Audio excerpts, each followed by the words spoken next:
Ya, hadis Nabi kata musuh ni jangan cari, tapi kalau jumpa jangan lari lah.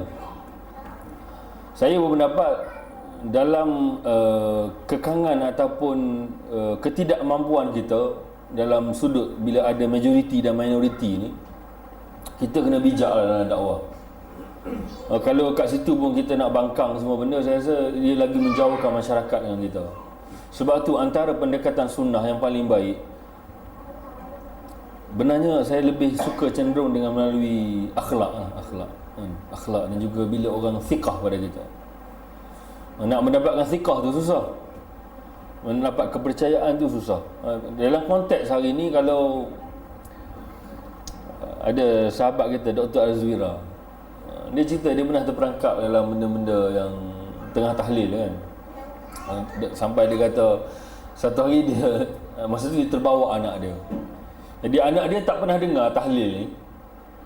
Jadi benda tu jadi macam jakun, jadi pelik. Dia dan di Kelantan, dia tahlil dia ada gear. Gear 1, gear 2, gear 3, gear 4. Lah gear 5 tu dia tak bunyi dah la ilaha illallah, dia bunyi lain. Dia bagi zoom shock dia kan. Macam kita nak tengok orang tarekat lah kan, duduk. Dia ada seorang tu kadang menjerit, dia punya main tone, dia menjerit kan. Jadi masa tu ada tu lah, anak senyap je lah. Tapi anak-anak macam menari dia. Jadi orang tanya, apa ni anak ustaz menari masa tahlil? Jadi benda-benda macam ni kita kena ambil masa. Macam contoh solat, macam contoh kunut. Mungkin ramai di antara kita cenderung untuk tidak kunut pada waktu subuh. Tapi bila kita dijemput kita untuk bagi kuliah dan kita disuruh menjadi imam pada waktu subuh, saya suka dengan cara, masa tu saya baru kenal sunnah. Kalau kenal Dr. Najib, dia senior kepada Dr. Abu Anas Abdul Basit. Dia senior sikit.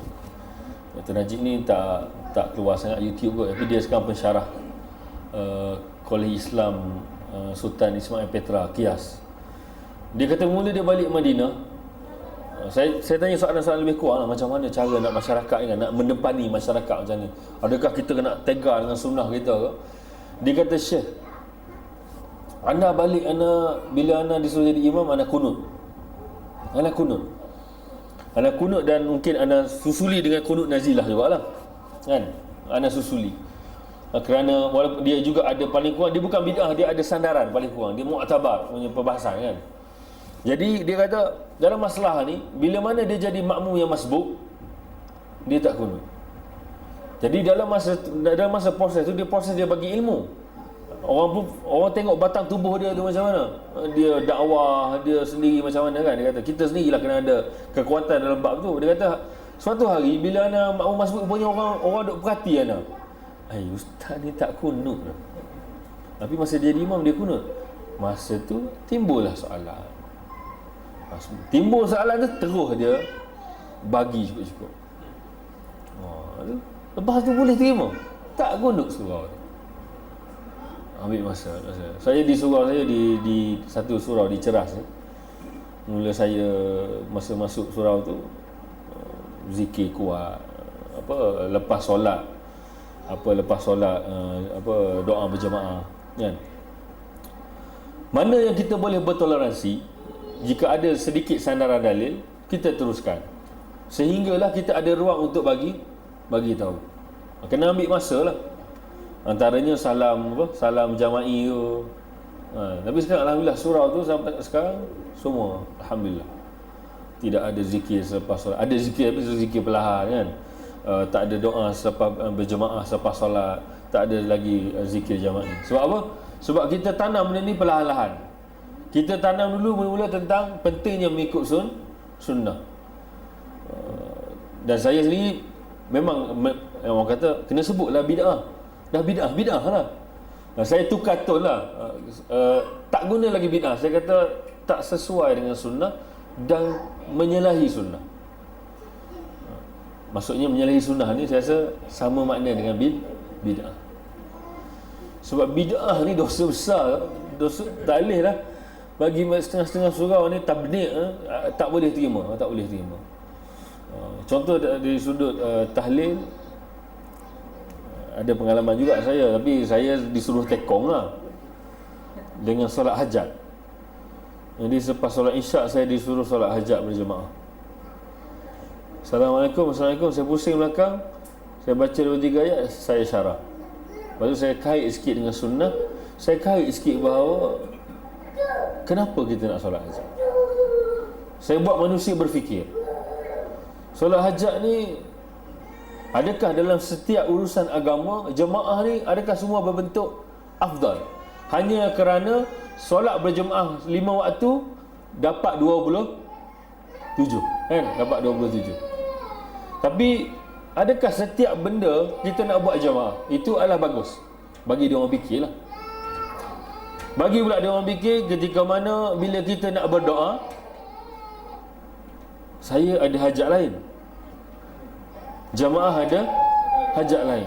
Saya pun bergurau lah, hajat saya nak kahwin ramai. Takkan antum nak aminkan semua? Takkan muslimat semua nak amin? Saya rasa muslimat yang boleh kata tak nak, tak akan amin lah kan. Jadi benda-benda macam ni kita kena terangkan bahawa kalau kita ada kemampuan, khatibun nas ala qadari uqulihim, berbicara dengan manusia pada kadar akal mereka. Kalau saya lebih suka untuk lebih ambil sikap terbuka. Jikalau yang ada itu bukan para juhala, yang ada di kalangan kita tu, sekeliling kita tu memang orang yang tak pernah belajar dan anggap benda tu sebagai suruhan agama. Sebab tu dalam contoh yang orang yang pengembang berani mati ni kan, saya rasa jauh di sudut hati mereka itu adalah jalan untuk menjadi syuhada. Itu adalah merupakan pada mereka berkorban demi agama atas apa yang dia faham. Kita belajar sunnah ni alhamdulillah lah, alhamdulillah kan, mendapat hidayah. Kita percaya pengembang berani mati ini tidak termasuk sebahagian daripada cara untuk jihad. Tapi kita tak boleh hukum dia masuk neraka free-free. Tak ada. Kita doakan dia, mudah-mudahan dia diampunkan oleh Allah Azza wa Jalla. Kita doakan apa yang dia putuskan itu sesuai dengan apa yang dia pelajar, yang mana mungkin dia putuskan atas apa yang dia ada dengar. Dia dapat guru yang kata bom ni mati syahid kan. Jadi dia i'tiqad, dia thiqah pada guru dia. Ini penting thiqah pada guru ni.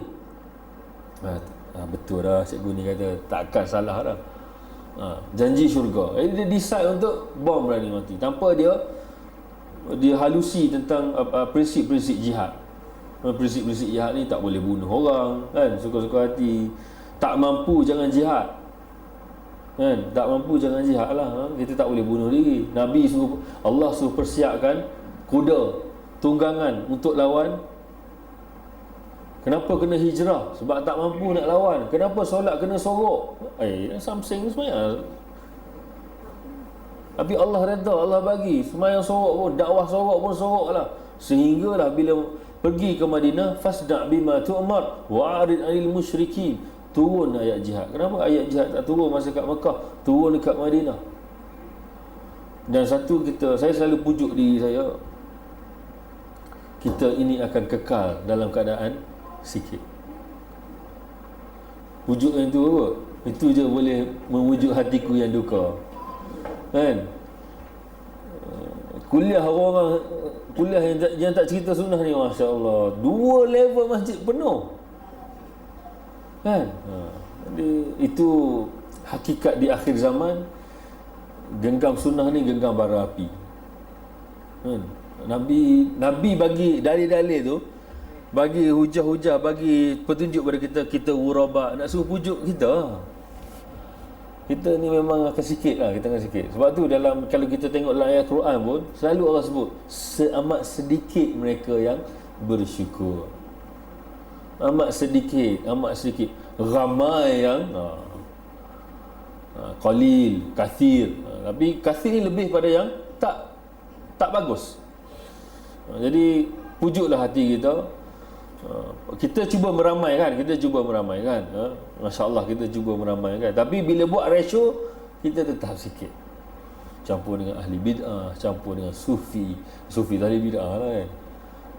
Kelompok-kelompok ni liberal agama semua. Kelompok ni terlalu ramai, 73 semua masuk kecuali ma ana alaihi ashabi, ma ana al-yawm wa ashabi. Sebab tu nak ikut sunnah ni. Tadilah mak kita pun kata berhentilah belajar. Masa tu down gila-gila lah.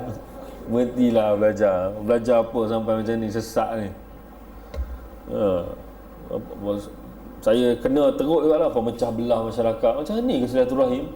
Tak bagi tahlil, tak bagi apa. Tapi isu pemecah belah silaturahim ni susah juga kita nak ambil benda pemecah belah silaturahim. Cuma saya selalu cakap, ada satu tempat kita kena tegas lah. Bila mana kita terlalu menjaga hati manusia melebihi kita jaga hak Allah dan Rasul. Cuma cara nak silat lah, kena ada skill lah cara silat tu. Maaf lah hari ni ada urusan, tak boleh pergi. Tapi kalau ada ruang untuk bagi kuliah, bagilah.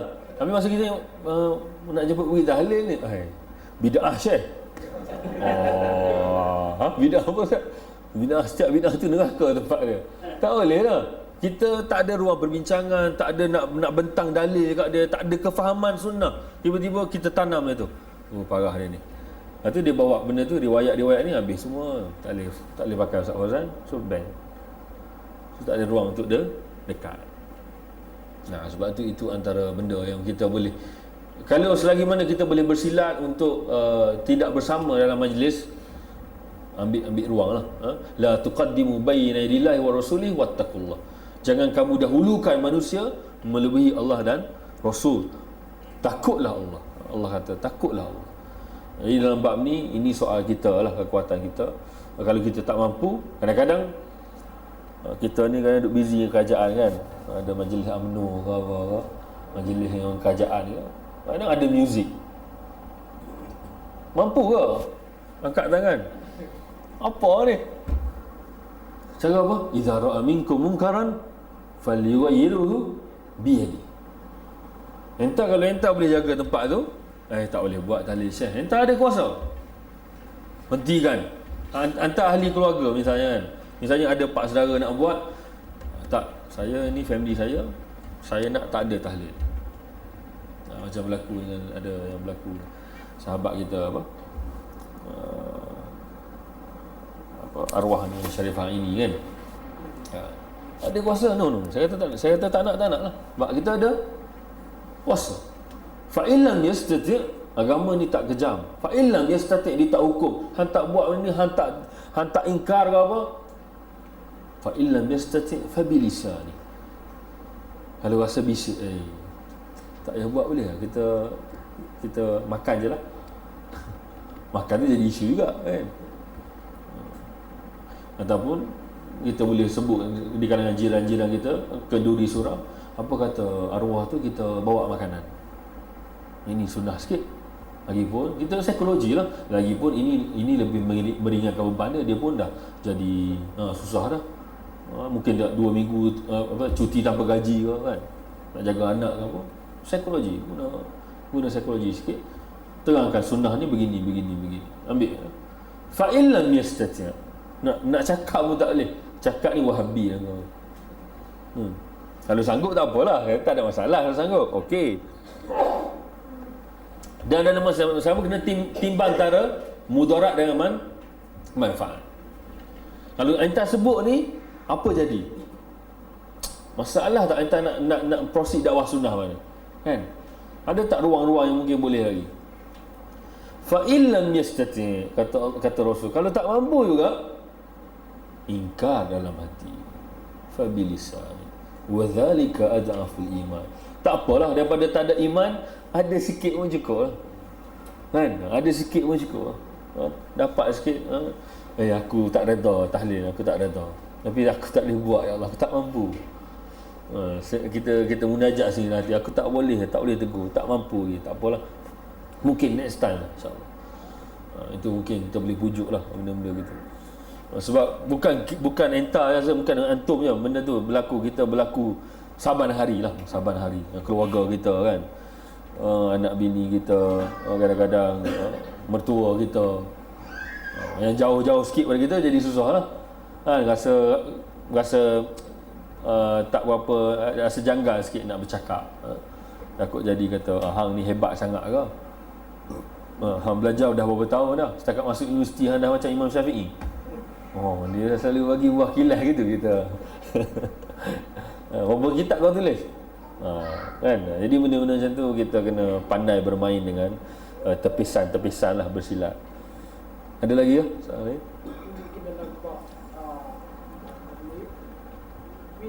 Kalau dah sentuh dalam bab syirik, adakah kita perlu mengubah dalam hati ataupun kita Hadis tadi bercerita tentang umum, tidak kata isu syirik sahaja ataupun isu yang ringan tau. Hadis tu bercerita tentang kemampuan antum. Maksud antum tak buat syirik. Contoh pergi Melaka kan, misalnya kan ada tempat yang apa, pulau-pulau tu kan. Kalau dia suruh tak. Macam tahlil tadi lah, janganlah tu sama, kalau boleh duduk diam dah, senyum lah kan. Takkanlah nampak macam tak mampu ni, daif ni, sambung naik sama tarah, takkanlah gitu.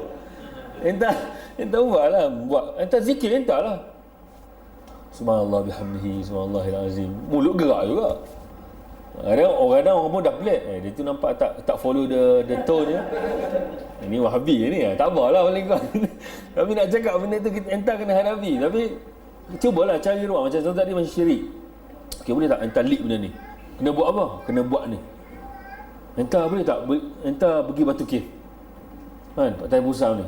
Contohlah. Tapi yang tu kita kena firm lah. Kena firm. Cara tepisan tu skill lah. Skill masing-masing. Tapi bila dalam kita, batang tubuh kita kena buat benda tu, kita kena cari jalan untuk cuma nak menerangkan pada orang sekitar kita tu, kita kena ada cara dia, ada cara. Tapi kalau kita disuruh untuk buat benda-benda bid'ah, macam tadi kunut, kita boleh lagi kerana dia bersifat mu'tabar, qaulul mu'tabar kan. Benda-benda lain seperti solat hajat, dia tak mu'tabar. Kalau boleh entah tolak bagi orang lain ke, kan. Macam mana anda cuba bagi tazkirah, sekali doa, habis dah. Tak apalah, doa okey. Kita doa, orang lain pun angkat juga, tak apalah. Paling kurang asas doa tu ada, tapi asas sembahyang hajat ni tak ada berjemaah. Solat ada. Lepas tu saya pun ingatkan dia orang balik nanti sama-samalah kita solat hajat. Jemaah juga tapi masing-masing kat rumah. Itu kena buat hati kering lah. Itu benda-benda macam tu. Tapi ambil masa lah dalam dakwah ni, kena sabar dan selalu kita doa tentang hidayah. Innaka la tahdi man ahbabta. Sejauh mana kita sayang orang tu, kita nak dia terima sunnah, nak sangat terima sunnah. Kerana dia pergi sekali, dia hilang. Tahun depan pula jumpa dia, dia dah terima sunnah. Maksudnya dia tak terima sunnah dengan kita, dia terima sunnah dengan orang lain. Hang join ke? Saya ada grup, saya sedikit perkongsian jugalah. Sama-sama yang bantai sunnah ni dulu. Semua ghaflah punya orang ni, aprak punya orang yang tak suka sunnah lah lebih kurang kan. Jumpa satu majlis, ustaz jugalah, tapi saya tak cakap lah ustaz tu, biarlah. Jumpa dia senyum, saya senyum. Masya Allah, semua Masya Allah. Ini semua kerja Allah kan. Entah orang sunnah, sekarang pun entah pun bagi ilmu kat orang, kita pun bagi ilmu. Dulu semua kutuk ni, apa punya Wahabi lah, ini tak boleh, itu tak boleh. Tapi apa yang boleh? Ini alhamdulillah, kita kata kita perjalanan hidup kita ni mudah-mudahan bagi kita kematangan dalam berdakwah. Sama-sama penuntut ilmu, elakkan provokasi lah. Sama-sama ustaz ni pun ialah saling muhasabah, dan kita sama-sama ustaz ni, kita ada anak murid kita, bukan kita bukan dengan kata nak pengikut kan, tapi kadang anak murid bila dia dah suka ni, kadang-kadang dia mari provokasi lah. Dan tak bagus jika anak murid pergi jumpa ustaz tu, dia bawa apa yang ustaz lain ajar, lepas tu dia provokasi kan. Benda kata benda ni tak berlaku lah dengan kita. Benda-benda macam ni kita elakkan, sebab dia sunnah ni saya rasa kuat kalau dengan akhlak lah, dengan akhlak.